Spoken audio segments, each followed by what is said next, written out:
I'm seriously buzzing with gratitude and joy because sitting across from me is someone who is not just a guest, but an amazing friend, a, a vibe on his own.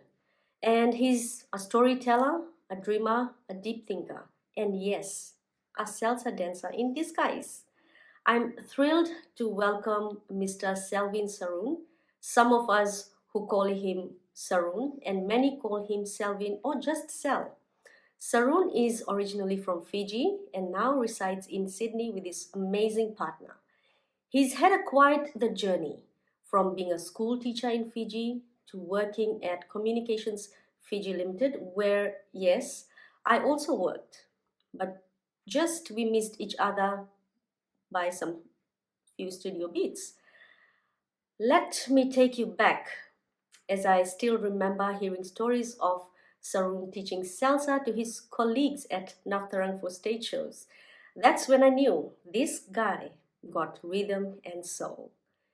Beyond the radio waves and dance floors, Sarun is also a brilliant writer. He has authored the beautiful Fiji bath stories for kids, preserving language, culture, and through words. He practices yoga, radiates wisdom, and currently works for New South Wales Ombudsman as an investigations officer, ensuring government agencies are doing their job properly. Wow, I must say that's a critical role. I'm truly blessed our paths crossed thanks to a few mutual friends who knew that this connection would be golden. So, Sarun, welcome to Let's Talk podcast, my friend. How are you feeling today? I'm super excited. I'm quite honored as well. I'm very grateful to be part of this conversation, and I've seen your journey come together, and I'm so excited to see it come to fruition.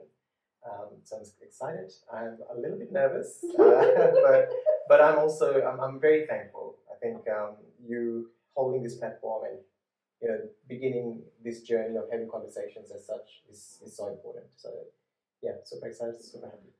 Just like how I mentioned to you before that like this podcast is all about the real conversations, inspiration, and encouragement. So here we are.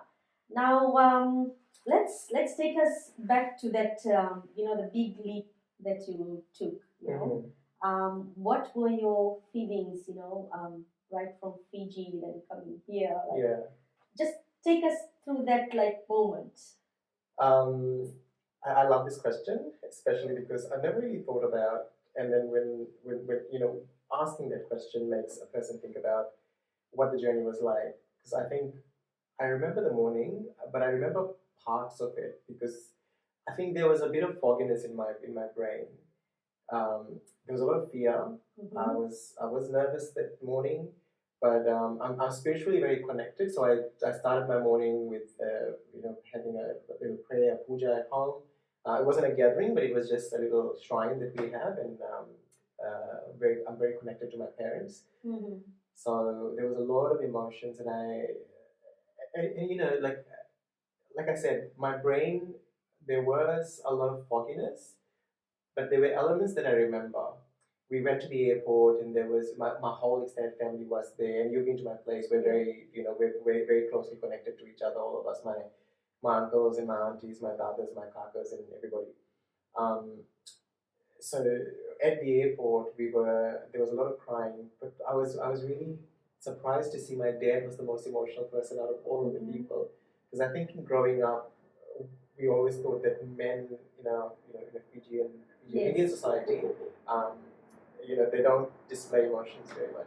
So that, yeah, I remember that. Yeah, I was very nervous. I was very There was a lot of fear, and I kept asking myself, "Am I doing the right thing?"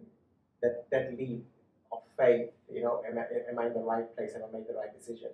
So questioning, nervous, also excited in some ways. I think excitement was more about just going to a different country that's probably more modern, I guess. Yeah. Yeah, and like it's very interesting, like to hear your journey, like how it, that spur of the moment, and then you're here. Mm-hmm. So what was it like like you wanted to bring something with you, like back from Fiji to here, right through, like was it like your a family photo frame, like like us being us, like Yeah. we do that, or was it those, our mom's spice jars and like all those stuff, Yeah, yeah. I did. I remember packing my bag and thinking, oh, what are the things that I do want to take with me? So I brought a copy of the Holy Bible, a small pocket-sized Holy Bible that I had, and I had it since I've had it since I was in high school. Mm-hmm. And I brought a little photo of Hanumanji that an auntie in the family had given to me. She said, giving this to you, Hanumanji is going to look after you, bless you, and all that. So I brought that. And when I was leaving, my students at Tilaka School, that they made a book where they all wrote their little messages. And it was like a whole page per student. So I still have that somewhere. And it was really, really special. So I kept that book. And on the flight is where I read all the messages. And I was crying on the plane. Yeah, but I brought those, and then over the years I've gone back. I brought back, further elements like things that I had in the house. Oh, that's so beautiful, and like it's just a human nature, I guess, or when we are very closely connected with our family, and then coming all the way to the city of unknowns, like let's say, Yeah. and then waking up the next morning, like as a fresh start. How did you feel, like like from that waking up, and then obviously you would want to, like, gauge your environment, like looking around, challenges, everything, like how was that? Yeah, that was. I was always very worried that I would do something, like I would do something and people would laugh at me, because I've always grown up in a village. I'm a village boy. I'm, from a farming background. I haven't really been to, other than like doing my university in Suva, I haven't really gone to I haven't been in a big city. I had visited Australia before, but as happens in many Fijian Indian homes in Australia and in New Zealand as well, people live in the suburbs where they have closer connections to, like, the spice stores or the mandir and the church, but they live in their little pockets. So even when I visited, I hadn't actually seen big buildings, Right. all of that. Hadn't gone on a train, so that was a bit a space that I was worried about exploring. And so that's, I would say that was like a culture shock. yeah, Yeah. it was. Yeah. Yeah. Okay. Wow. I mean, does it sometime, when you reflect back, does it feel like, oh wow, it sounds like a movie, like does it? Yeah, it does, and I think there's parts of my journey that I would definitely want to talk about and always be remembered by. Um, there's funny elements as well. So, for example, I was too scared to go up to McDonald's and order food because I thought that I was going to say something wrong. Yeah. I was too scared to go on the train because I thought that I would catch the wrong train and end up somewhere really far. But I think one of the things about living in Australia that I would definitely, if it was to be made into a movie, is my time in Dumaji, Far North Queensland, where I was a teacher. When we live in big cities, and in a place like Australia and Sydney, for example, we don't understand what happens in regional Australia and what you know, it, like, I guess the experiences that people who live in regional Australia or rural communities in Australia go through. So that completely changed the way I looked at Australia, and especially looking at how Indigenous communities live in Australia. That completely changed my perspective as well, and understanding of I guess the barriers that are faced by people who live there. So I value that a lot. It's something so important to me that I have lived in Dumaji. Wow, and obviously this has shaped your personal identity as well over here. I mean, like, broaden the knowledge and like the from being exposed to so many things. How do you take it, like, now, like being a developed country, like Yeah. from as opposed to our beautiful Fiji? Look, I think there's elements of both countries that I value Mm. so much. I think Fiji and growing up in Fiji has kept me grounded. Right. It ensures that I appreciate um, life every day. That I'm able to wake up, I'm able to get on the train, go to work, things like that. And I think also growing up in Fiji, I appreciate nature because when we were little, we use parts of, like, we would make our own coconut oil at home. I remember when we go shopping, come back from the shops, mom would wash the shopping bags and she would dry them on the line to reuse them. And now we see the idea of recycling, and the bags say I'm a keeper.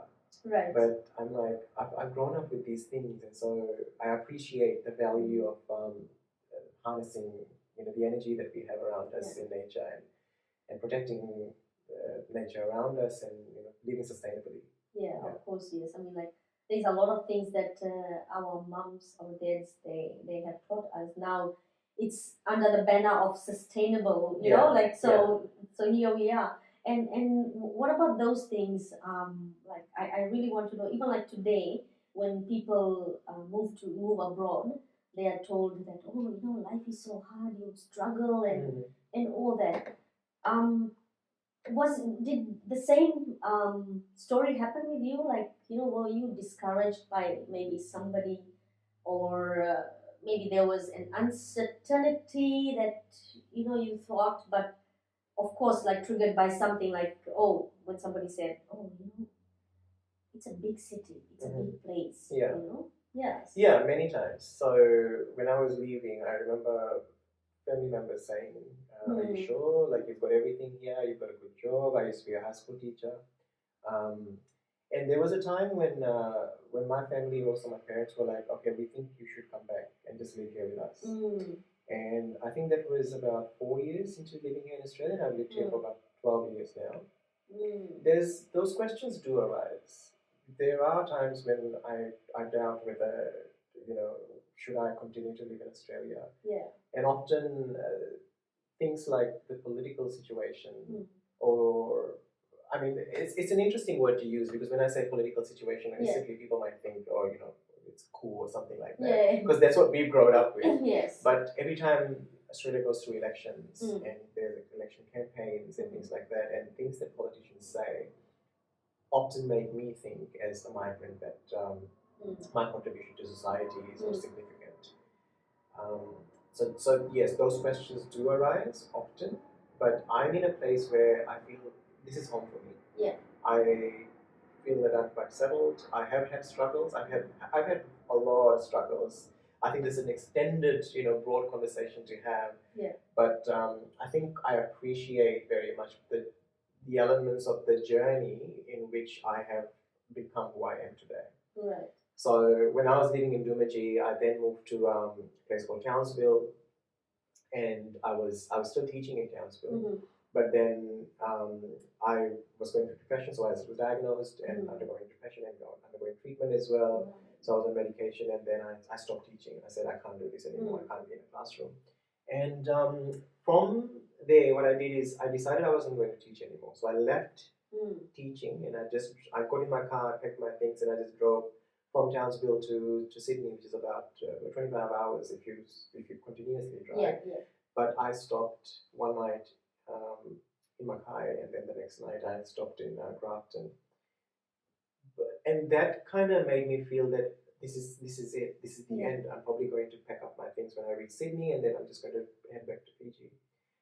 But then when I came back to Sydney, a couple of my friends found out that I was here, and they're teachers as well. So they said, all right, come and do some casual work for a day or two. A day or two became 6 months of teaching. Yeah. And then I knew that I didn't want to teach anymore in Australia. I value being in a classroom. I love being around young people. I love teaching children, but I wasn't able to justify the paperwork, with my passion to teach. Right. So I decided I was going to stop teaching, and then I joined an NGO where I was working with refugees and newly arrived migrants, because I thought that, this is something that I can really connect with. So yeah, I mean, there were often times, even in that process, and even sometimes, like, a few months ago, when the elections were on, I was thinking, oh, and I was saying to Scott, my partner, I said, I'm happy for us to just move to Fiji and we can just live there. And but the thing is, you understand that these things that I guess the political environment, the situation, or the geography of where you are, is always going to take you into spaces where you're doubting. Yeah.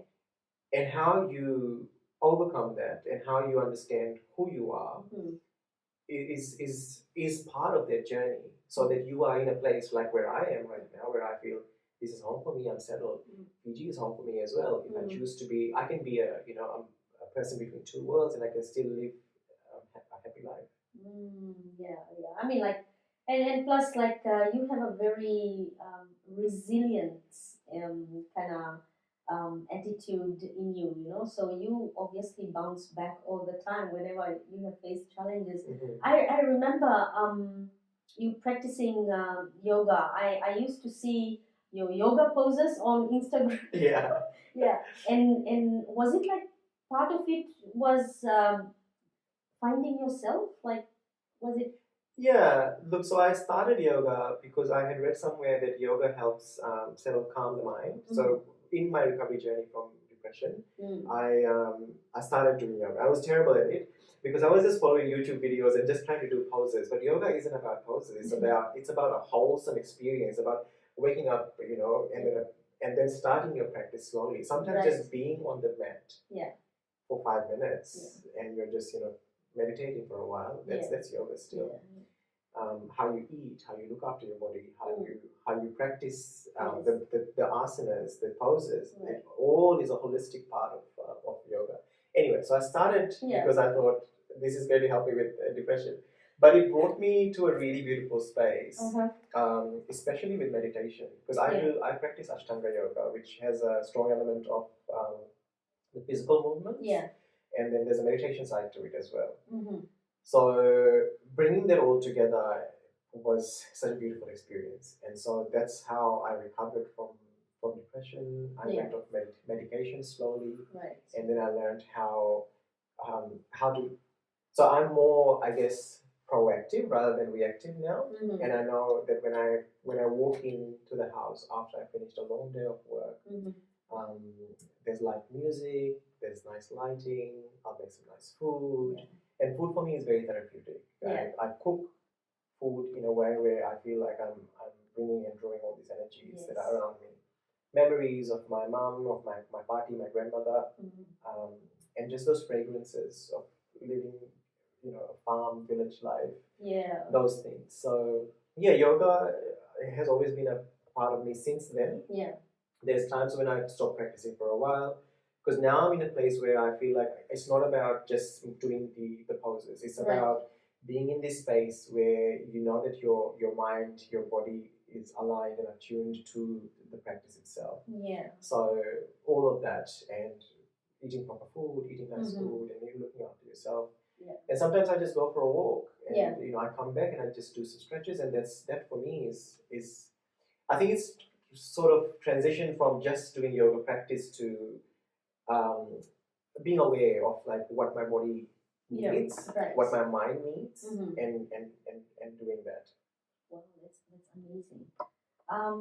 And of course, like through these years, you've made quite good friends, like very close circle of friends. But of course, like it's like we know who our people are. Yeah.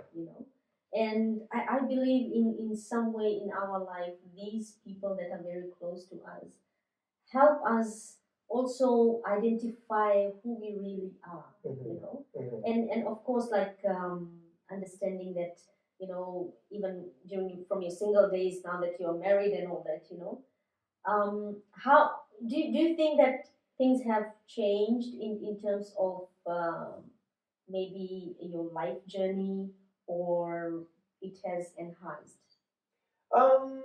A mix of both, I think. Well, I think it's important for me to say here for the audience that I am a same-sex attracted man. I'm married to a man, so Scott is my husband, my partner. I wasn't out and open when I was living in Fiji.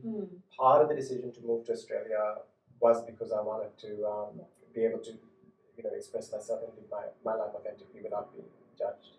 I think it's also important to say here that I did experience a lot of discrimination, bullying of sorts, by my seniors when I was working, and I knew that it was going to be very difficult for me to get a promotion of sorts or be recognized for the work that I was doing. Yeah. And there were often times when people said things, and one of the advantages that I had is when I was growing up as a kid, I was learning 3 languages at the same time. So Fiji Bar and Fijian of the village that I'm from. So Bidong dialect, and Tamil at the same time.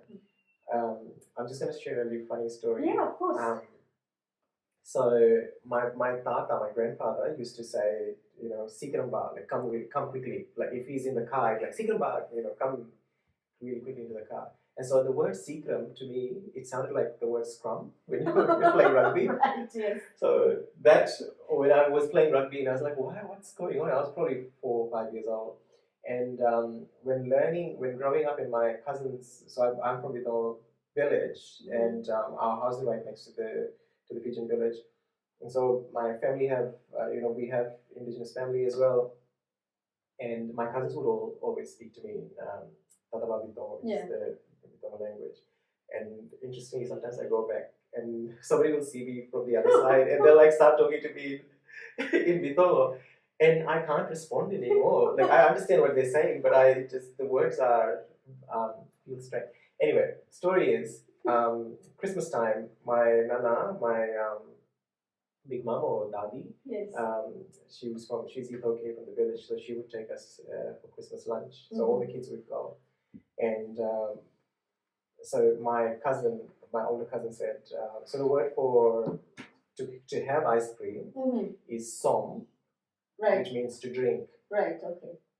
My head is thinking that I have to drink the ice cream, so I'm sitting there waiting for the ice cream to melt so I can drink it. So I melted and then I drank it. And I remember that, I did that because I was literally translating the words in my mind because I was, like 3 languages were, I guess evolving in my brain right at the same time.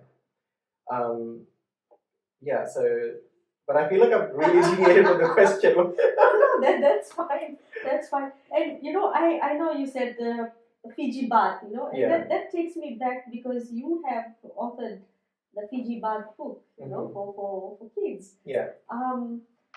So does that triggered something in you like from back home, obviously, because I've read the book as well. Yeah.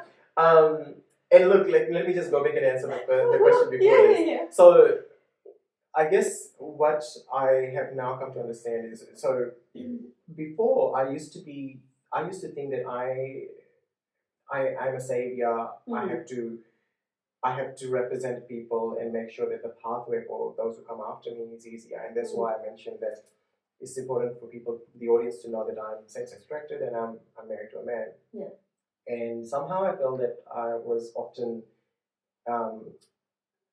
battling and ensuring that the path for people who come after me is smoother. And came a time when I was like, you know what, I think I've done enough.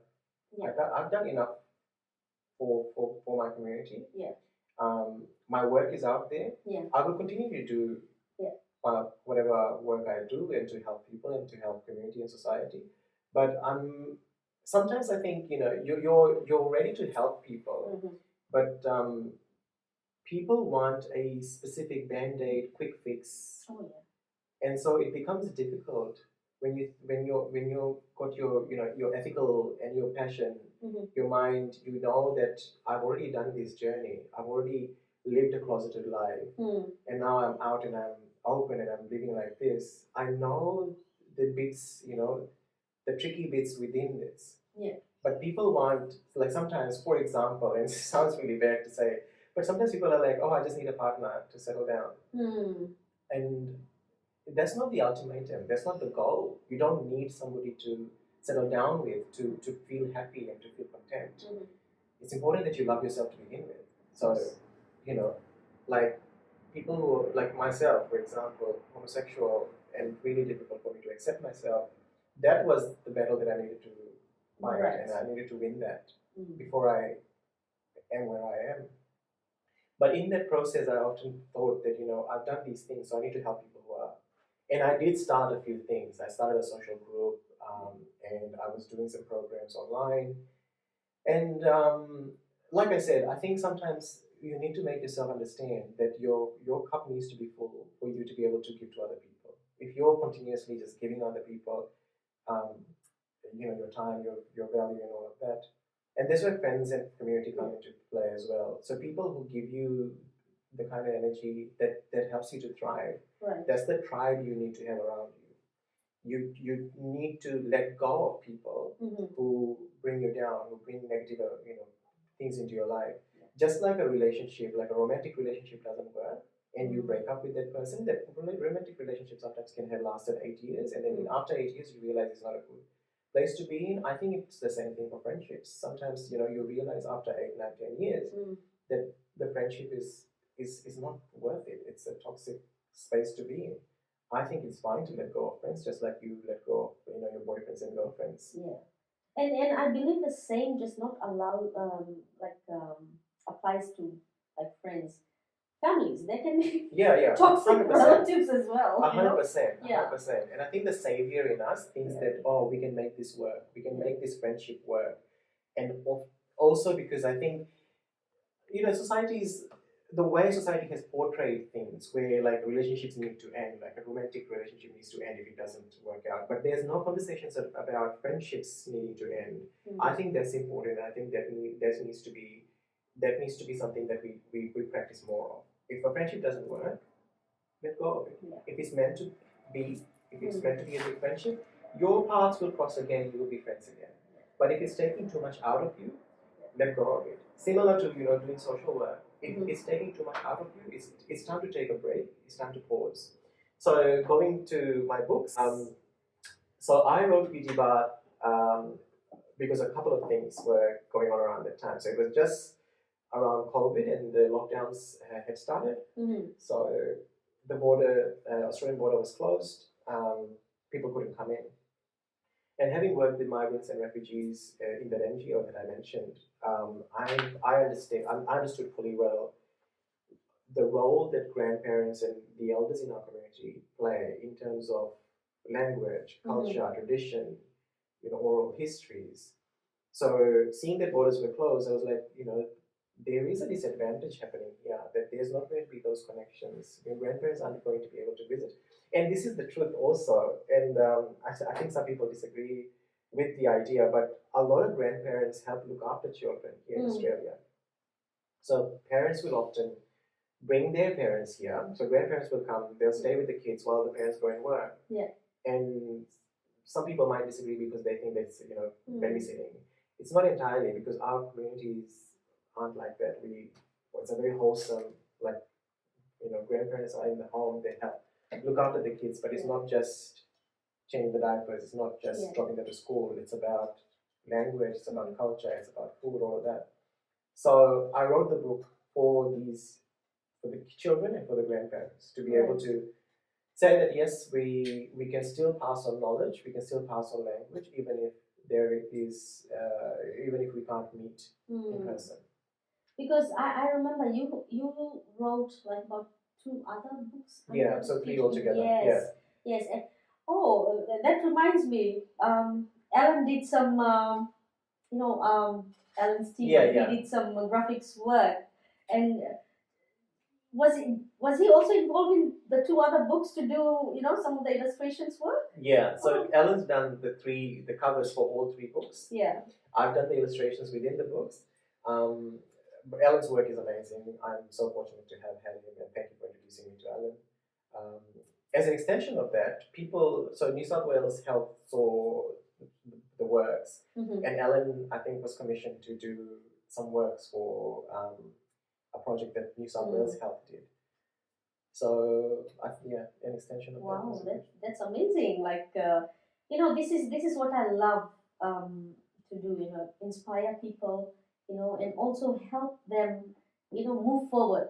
Progress. Yeah. I love seeing people progressing. Yeah. And I believe because you are the same, and sometimes that's the vibe that brings people together. 100%. Yeah.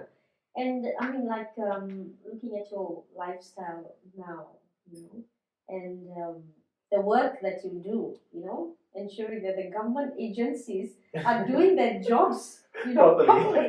Yes. Tell us if you are comfortable in telling us more. Yeah, please share. Yeah, sure. So yeah, I work for New South Wales Ombudsman. My job really is to make sure that they're doing their jobs properly. So people come to us with complaints, and we do investigations to understand if they're following policy, processes, and legislation. This job has made me understand government legislation quite well. So I know how councils operate. I've got a history of work in child protection, and so that gives me an understanding of how out-of-home care works, or children coming into care, guardianship processes, and things like that. And the value within this job is to ensure that the people such as children, for example, and that's what I think I'm most passionate about, are having a fair go. Like there's fairness in if they have been brought into care, they are treated fairly and they're looked after properly, and the agencies are doing their jobs properly. Right. Oh well, I mean, like, that's just part of your journey, and I think it collaborates every aspect of your life as well, and seeing that how passionate you are, like it just all comes together.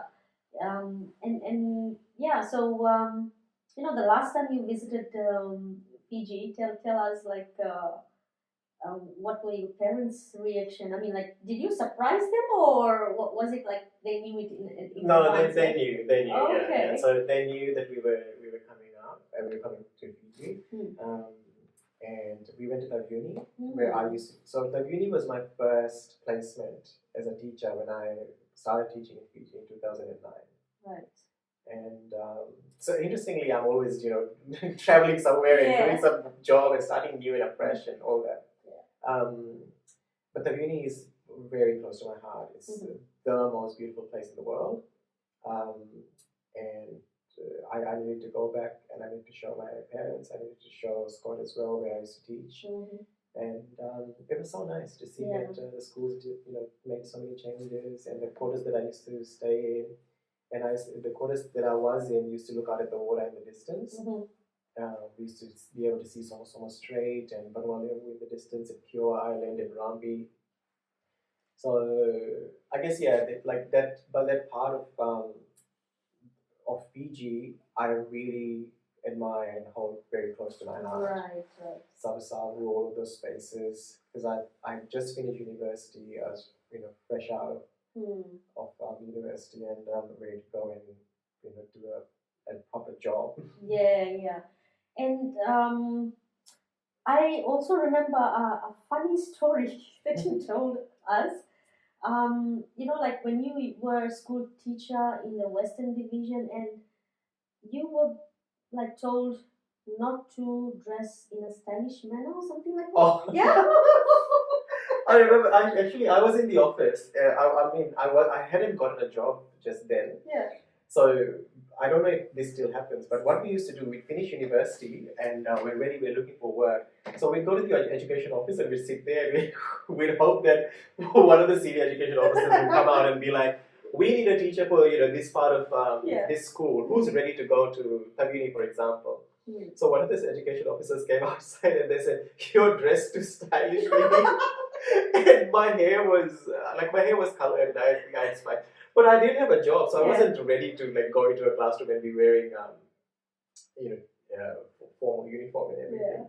So I was like, okay, that's an interesting point. Yeah. So but anyway, the education officer just put their fingers through my hair, and they were like, "This is not appropriate." Way too stylish. Way too stylish. Yeah. But then 2 weeks later, I got the call. Yeah. And I said, "You ready to go?" I tell you the truth today, I didn't hear the name of the school at all. Okay. But I just heard Tabuni. And somehow I thought there was only one school in Tabuni. Right? There's not. There's 3 high schools in Tabuni. Right. So I tried to find out what school it was, and so there's New South Methodist, there's Buddha Level, and there's Holy Cross. And then I thought Holy Cross definitely. He did not say Holy Cross. Whoever called me. Yeah. So I was confused between Budalevu and New Sawa. And I told my friend that I'm going to either one of these schools, and he said, "Oh, I'm at Budalevu." And I said, "Oh yeah, that's the one. I'm sure I'm coming to Budalevu." And no, it didn't happen that way. When I got the letter, it said New Sawa. Yeah. Yeah. Wow. I mean, yeah.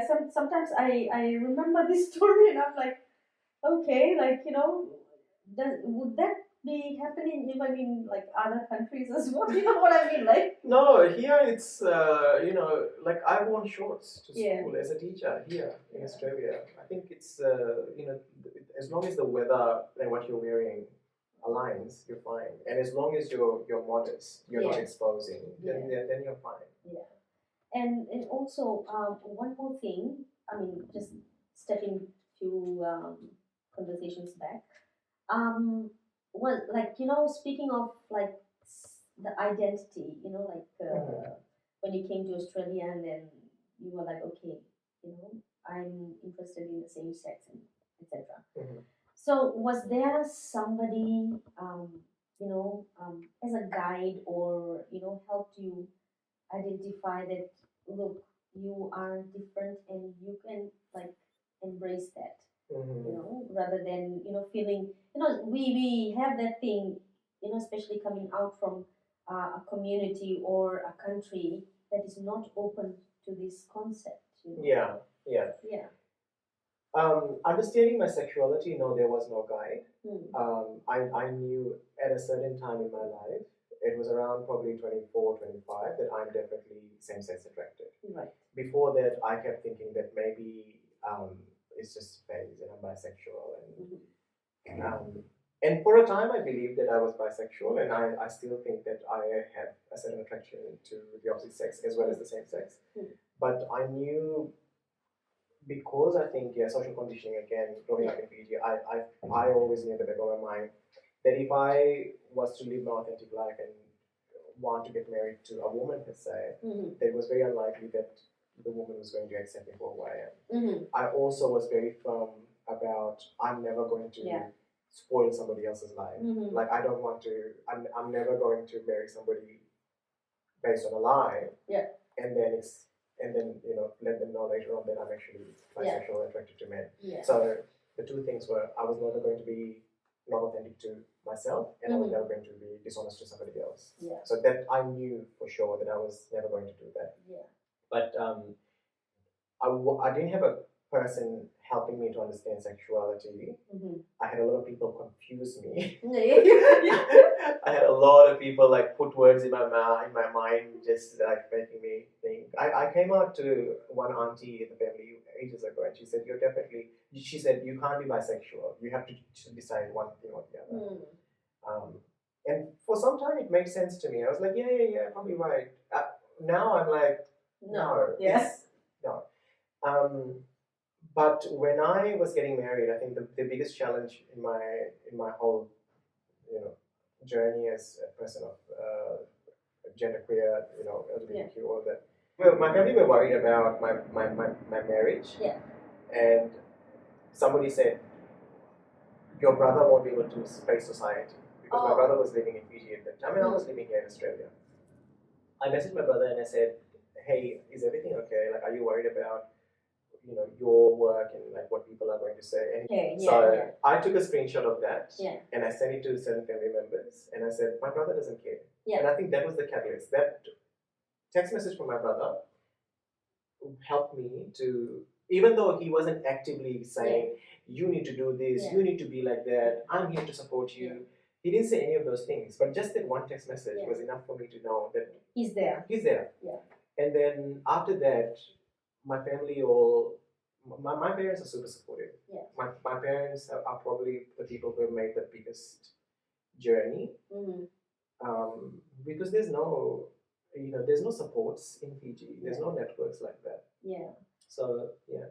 Yeah, I mean, like thinking of this journey that you have shared, I'm sure there are so many people out there who are not, they know who they are, but they cannot, just accept it's not because they don't want to accept, it's because the society, you know. Do you have any like piece of advice that you wanna, or a message, or a message for them? Then it gets better. Hmm. Yeah, it gets better. I think that the first thing is you need to be true to yourself. Yeah. The second thing is you need to accept whatever sexuality, color, gender you are. Yeah. That's you. It's nothing. Yeah. What society thinks, what society does, what Yeah. society wants. Don't worry about that. Yeah. You keep doing what you need to do for Yeah. yourself. And sometimes I understand that it's important to be closeted to protect yourself. Yeah. I completely understand that. Mm-hmm. But I think that if you are struggling still, Yeah. You need to firstly understand that before you are accepted by anybody else, you need to accept yourself. Yeah, absolutely. Yeah. And speaking of color, you know, like it also is a big what should I say, an issue. Mm-hmm. You know, people make skin color as some kind of big deal. Mm-hmm. You know, Mm-hmm. or if you are white, or if you are black, or whatever it is. You know, Mm-hmm. so there are people with that narrow mindset. You know, Mm-hmm. and I still know of few people who would refer to somebody as, oh, that dark guy, Yeah. or that dark girl, you know, oh, that white auntie, Yeah. you know. So I, despite of these people being educated, they still refer to people like that, you know. And I have never really, I mean, understood that why. Yeah. You know, you are living in a society, you're educated, and yet you're referring to people with their, you know, skin color, or their, even their sexuality, you know. So is there something that you want to add to that as well? I mean, when you also came to, you know, Australia, you know, big city, developed country, you know, did you face any of these challenges in terms of like skin color? Yeah, so colorism is something that I, really, really hope that one day we don't have to have this discussion at all. So it's a colonial construct, and a lot of people don't acknowledge it, don't even believe that it is. Because when you look at historical texts in our cultures, for example, we've got there is mention of deities and gods who were the color of dusk, the color of the evening, or dark, and they were worshipped, and they are examples of a diversity, I guess. But now we look at colorism, or look at skin color in a way where, like you said, describing people that she's this skin tone, or he's this skin tone.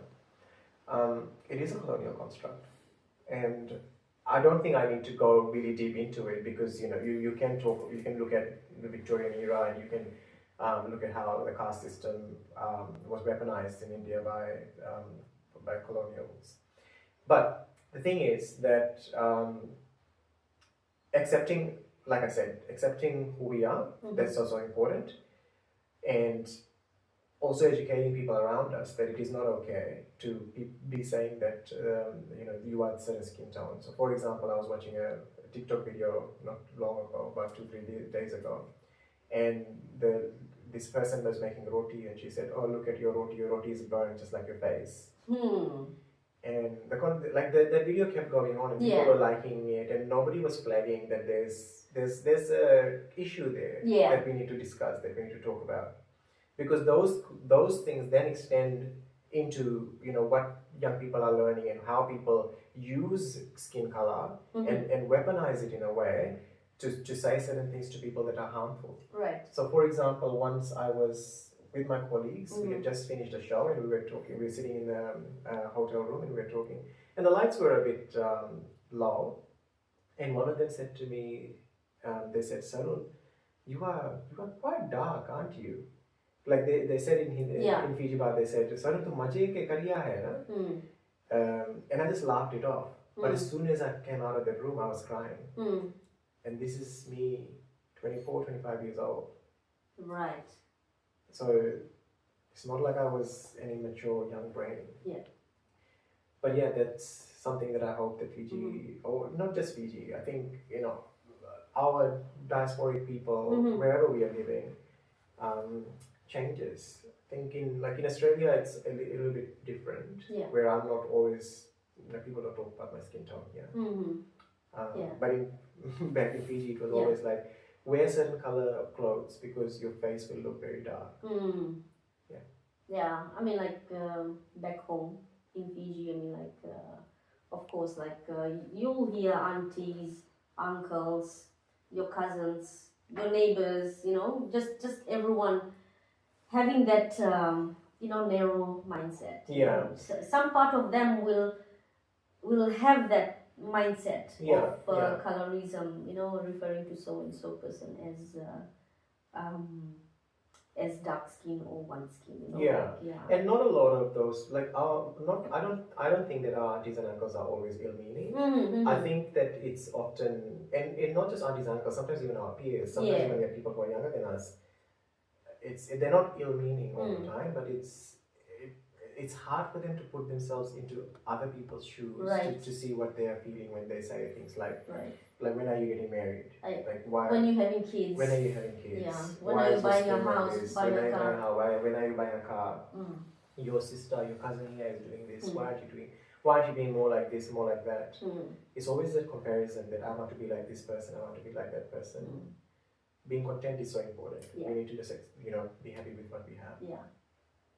One thing I would like to just add on to that is like, if my friends or my work colleagues or anyone starts talking about skin colors and referring so and so as that person, this person, I just stop them right there. Yeah. To correct them.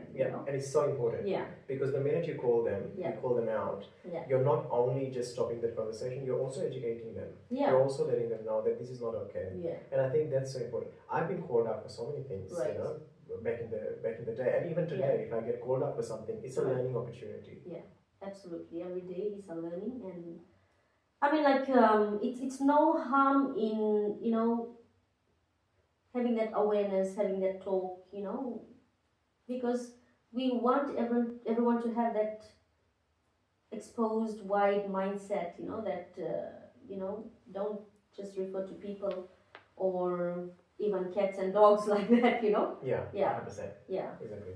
So, yeah. So, Sarun, I know like we have talked about the Fiji bathroom and of course the illustrations and everything.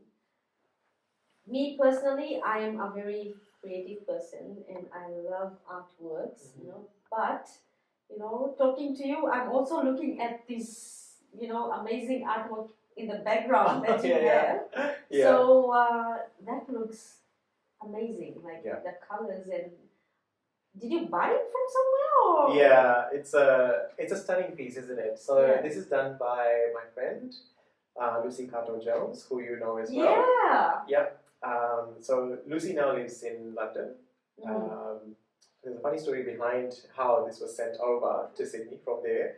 But so I commissioned Lucy to do this because I wanted something that reminds me of Fiji, of like when the plane is landing, right? When you've got your seatbelts on and everything, and the plane is about to land, and then you start seeing the reef and the island, in the back. Yeah. So this is called Vanua Balawu. It's where Lucy's mom is from. So I wanted the colors of the ocean. I wanted sort of like the fringing reef and the barrier reef as well, and I wanted sort of that. So that's what she's captured. So we had a lot of conversations about what kind of piece I wanted. I wanted it to be circular. Yeah. But I said to Lucy, I want it to be something that's close to your heart or like speaks to an element of what your identity is. So she said, I'm going to do something on my mom's island, and so it's Vanua Balawu. and she packaged it amazing. So she did a really good job in packing it so nicely. So it was inside this circular box, and then the circular box was inside a squarey box. So anyway, Scott and I took our little car to go pick it up, and it wouldn't fit. And the minute we realized it wouldn't fit, it started pouring. Oh my It was raining so heavily. So we opened the first box, and even the second one wouldn't go inside the car. So we both got drenched. We were so wet. And then I gave up and I said, all right, I'm going to order an Uber XL, and then bring it home. And I said to him, you drive, but you get KFC and then get a bottle of wine, because I am infuriated about how the weather has suddenly changed, and we it was such an adventure. Anyway, brought it home, unpacked it, and the moment we looked at it, and the way it captures the light and reflects the light reflects off it, we were just like, this is perfect. It's beautiful. Yeah, and knowing Lucy, how her energy so so positive. Like when you look at that. Yeah, it comes out, doesn't it? Yeah, it does. So I don't know. You might remember this. Might remember this. But Lucy and I, we used to rent for a while, and I used to just go in for the weekends. Yeah. In High Street in Turek, and from our kitchen window we could see the harbour. Yeah. The Suva harbour in the distance, and I don't know if Lucy remembers this, but some time in those days that I was living there, I think we were talking about where we would be in about 10, 15 years' time. Wow. Now we both live, away from Fiji, but I guess, a part of our heart is still there, and that's why these kind of works come up. It's so amazing. Yeah, it's my most favorite part, my most favorite artwork in this entire house. Right. So, Sarun, I mean, we have talked so much about so many things, share your those, I know as humans, we always want to talk about our big wins, but I'm more interested to, maybe through this podcast, make you remember your small wins, So tell us, Yeah, I think there's so many little wins that I'm very appreciative of. A little conversation I had. So I used to teach salsa in university at USP as a volunteer, because I'd done salsa in a drama class. Anyway, so I thought, I'm going to teach some salsa because I know how to do it, and I'm just going to help people boost their, motivate them and things like that. And I didn't remember this girl. She walked up to me Main Street in Suva, just opposite McDonald's. The ANZ, I can't remember the name of the street. And she held up her hand and she stopped me as I was going to catch the bus, the central bus to go to USP near the arcade. And she said, "You're Salvin Sarun. You're the one who used to teach salsa at USP back in 2008, 2007." I said, "Yeah, I used to teach salsa." She said, "I used to be in your class." I said, "Oh, okay, I don't remember you." She said, "You know what? You've really helped me boost my motivation. I used to be a very shy, coy girl, and I never used to speak up." And she said, "I've actually worked on all things that I wanted to do, and I'm migrating to Australia tomorrow." And I said, "Oh, okay." She said, "Yeah, I just wanted to thank you. You helped me believe in myself." So that was a little thing, and it stays with me. I always think about that. You touch people's lives as you as you grow older, and you do little things, but those conversations and those stories, I hold them so dear to my heart. So those small, that is a small win that I've always What about from those days? I mean, from the radio waves, those days. Was it just one of those phase you would regard as, or something that is still you hold dear to your heart? Oh, absolutely! I hold it so dear to my heart. I have made some really good friends through that, and including yourself. Yeah. And I still stay connected to people. Like in New Zealand, I go, I meet Salvation, Natasha. Yeah. It's always nice to, And when I was in that uni, which we spoke about a few minutes ago, I was walking down the main street. There's a small town, Nagara, and it's not proper street. It's like just a road, and like. Anyway, I was walking down, and in the car, I see Jay from Naftaran. So I scream, and I'm like, Jay, it's like, Sarun, what are you doing here?